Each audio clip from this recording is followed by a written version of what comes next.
Hello, and welcome to Group C4 Rainwater Harvester Proposal.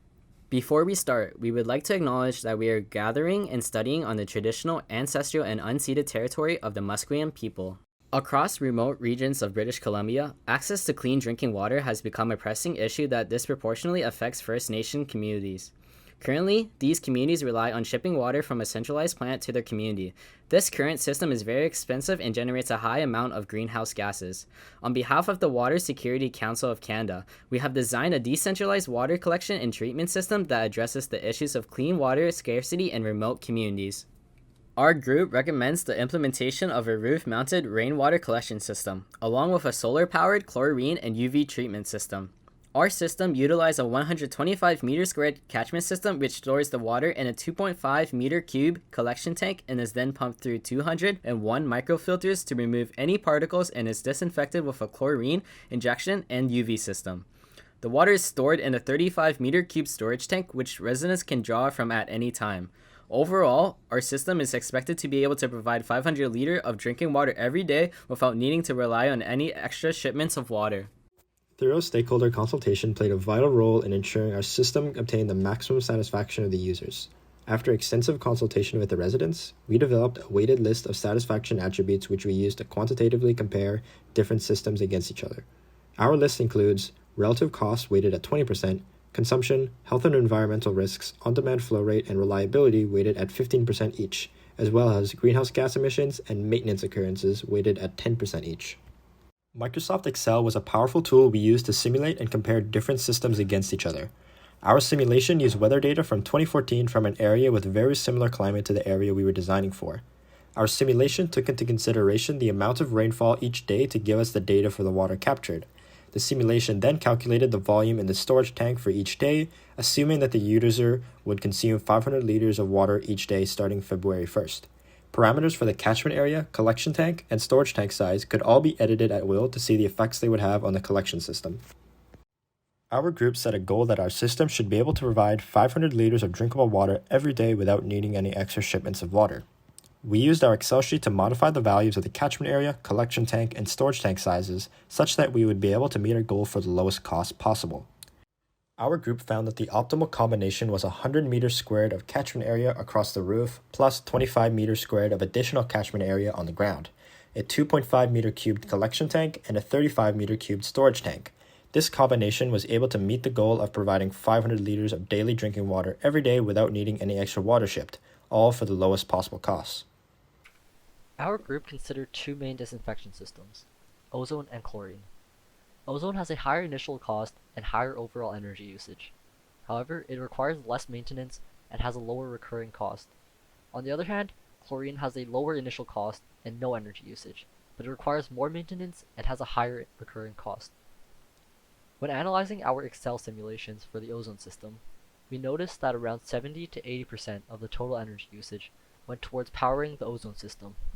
To meet this power requirement, large amounts of diesel had to be burned, or many expensive solar panels had to be installed. Because of the higher energy requirement we found in our simulations, we decided to go with the chlorine system instead. In addition to the chlorine treatment system, a 50-watt UV lamp was chosen. This UV lamp is powerful enough to ensure that our flow of water is properly treated. Two power sources were considered to supply energy to our entire system, diesel and solar. The diesel generator has a lower initial cost and is not affected by environmental factors such as daylight hours. However, diesel needs to be shipped and there are negative environmental impacts from greenhouse gas emissions. Solar panels have a higher initial cost and are affected by the amount of sunlight per day.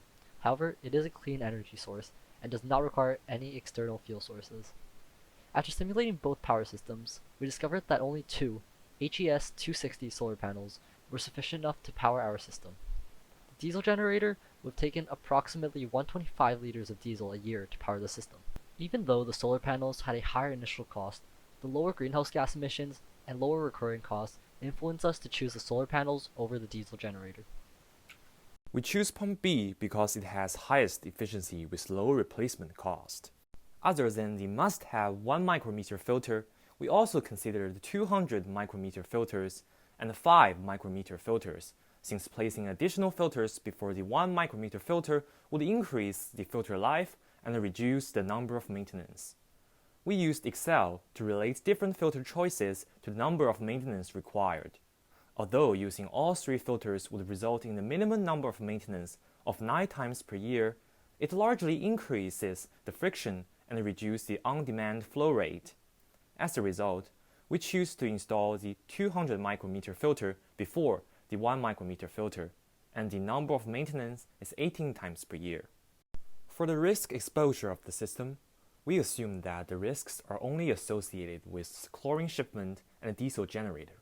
Our system uses the chlorine injection system, and it needs 23 shipments of 3 kg chlorine containers per year, which, after our calculation, results in the satisfaction rate of 38.7%.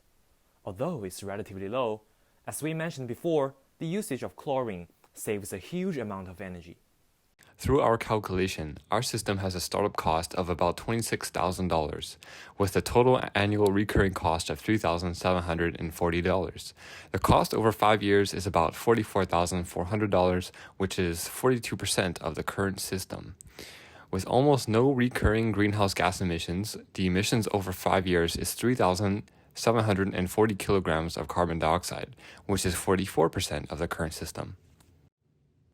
In conclusion, some key benefits with our proposed solution include a predictable and low cost for implementation and maintenance, consistent and optimized on-demand accessibility for water, minimalized maintenance frequency and breakdown occurrences, allowance and redundancy for a high daily consumption of water, and no reliance on external supplies or water shipments whatsoever. Along with our simulated weighted satisfaction of 82.8%, this concludes our recommendation. Thank you for your time.